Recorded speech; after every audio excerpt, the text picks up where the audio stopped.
नमस्कार. आकाशवाणी मराठी न्यूज मध्ये आपल्या सर्वांचं स्वागत आहे. देवेंद्र फडणवीसच होणार राज्याचे मुख्यमंत्री, आज शिक्कामोर्तब होण्याची शक्यता. संबलमध्ये हिंसाचार भडकल्याप्रकरणी सपा खासदार आणि आमदारांच्या मुलांवर गुन्हा दाखल, पोलिसांकडून अनेक ठिकाणी छापेमारी. प्रीती संगमावर काका पुतण्या आमने सामने, दर्शन घे काकांचं. अजित पवारांच्या आग्रहानंतर रोहित पवारांचा वाकून नमस्कार. मी कटाचा बळी ठरलो, अजितदादा रोहित पवारांच्या भेटीनंतर राम शिंदेंचा खळबळजनक आरोप. पर्थवर इतिहास रचण्यात टीम इंडिया यशस्वी, ऑस्ट्रेलियाच्या बालेकिल्ल्यात विराट विजय. राज ठाकरे पुढील 2 ते 3 दिवसात पुणे दौऱ्यावर जाण्याची शक्यता.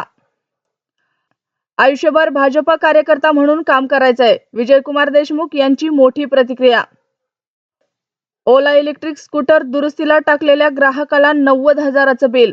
ग्राहकाने जे केलं ते पाहून तुम्हालाही धक्का बसेल. पुढील 15 दिवसात स्वाभिमानी शेतकरी संघटना छेडणार ऊस दरासाठी आंदोलन. जनतेच्या विश्वासाला तडा जाऊ देणार नाही, नवनिर्वाचित आमदार राजेश पाडवी यांनी दिली प्रतिक्रिया. कर्जत जामखेडमध्ये मी कटाचा बळी ठरलो, राम शिंदेंचा थेट अजित पवारांवर गंभीर आरोप.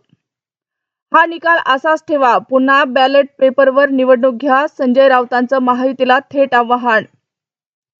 मुख्यमंत्री शिंदे फडणवीस हे आज सायंकाळी दिल्लीला जाणार. मंत्रिपदाची कोणतीही इच्छा नाही, जनतेचा विश्वास सार्थकी लावणार नरेंद्र मेहता यांची प्रतिक्रिया. मोठी बातमी, नाना पटोले काँग्रेस अध्यक्षपदाचा राजीनामा देणार. भंडाऱ्यामध्ये 2 भीषण अपघात, ट्रक पुलावरून खाली कोसळला, एकाचा जागीच मृत्यू, 1 जण जखमी. महाराष्ट्राच्या मुख्यमंत्रीपदाची माळ कोणाच्या गळ्यात पडणार? अशाच नवनवीन बातम्या पाहण्यासाठी आमच्या आकाशवाणी मराठी या न्यूज चॅनलला सबस्क्राईब करा. बातमी आवडल्यास बातमीला लाईक आणि शेअर करा.